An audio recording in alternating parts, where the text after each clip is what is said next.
When the Gallardo first came out, I didn't like it. The gear ratios were all wrong. It simply didn't feel that fast. And worst of all, the chassis wouldn't let me slide it into spectacular shapes.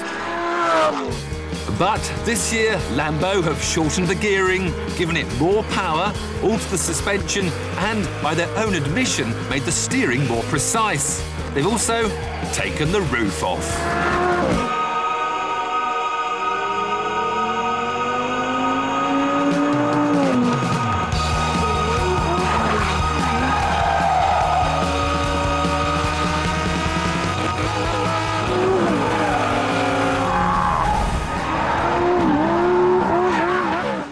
Trouble is, without even turning a key, the Gallardo's off to a bad start. At £131,000, it's the same price as a Ferrari F430 Spyder. Yet it's a tenth of a second slower to 60, and let's face it, when did you ever hear of a Lamborghini winning a Grand Prix? But then you see the magic mechanism in action. A 20-second symphony of hydraulics, raising the carbon fibre engine cover like some sort of rocket launcher.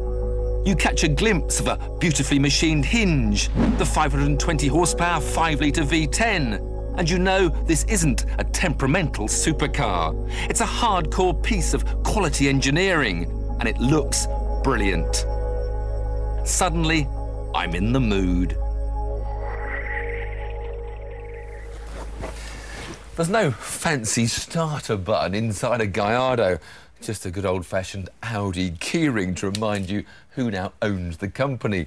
No snazzy swinging up doors either to add to the excitement of getting in.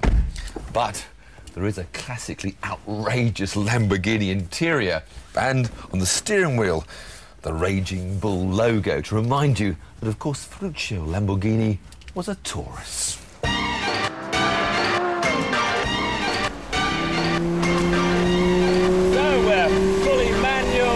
Steering wheel with no buttons on it at all, and a wonderful tactile Alcantara suede grip.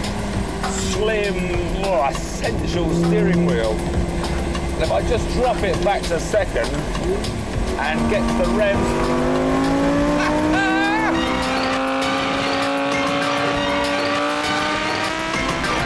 That is just V10 heaven.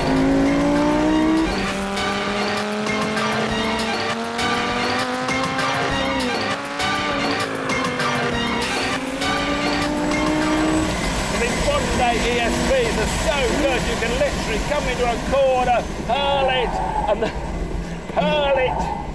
ESP, the brakes come on, the power goes off. I mean, you can't go full throttle into a corner because the car will just never turn. So I brake a bit, I can turn, I'm going to go full throttle now, full throttle, and nothing happens. This, of course, is thanks to the influence of Audi. There's no such thing as an intimidating Lamborghini anymore. Happily, though, one Audi influence will soon disappear. Towards the end of the year, the switches that are borrowed from an A8 will be replaced by bespoke Lambo items.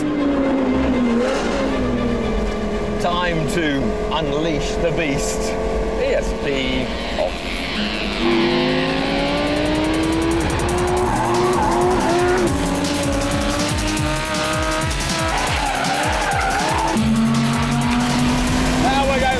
The brakes feel a little bit soggier. They're definitely not the best part of this car. Snap the second, flip the throttle, glorious tone, right, left. Oh, hear that crescendo rev.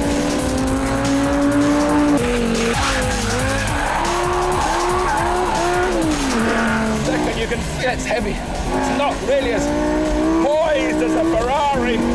Not only the brakes getting a bit soggy, but the handling seems to be getting soggy as well.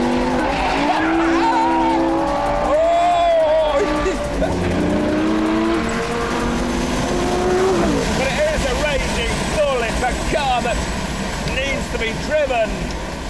If you drive it hard, it rewards you. Whoa! With some big arm-crossing flies.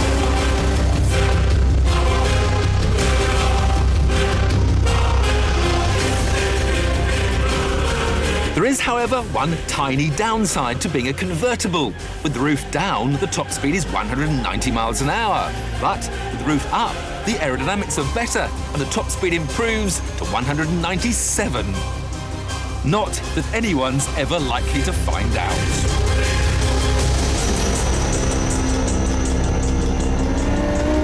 If you're rich enough to have already had the Ferrari experience, then OK, maybe it'll be time to try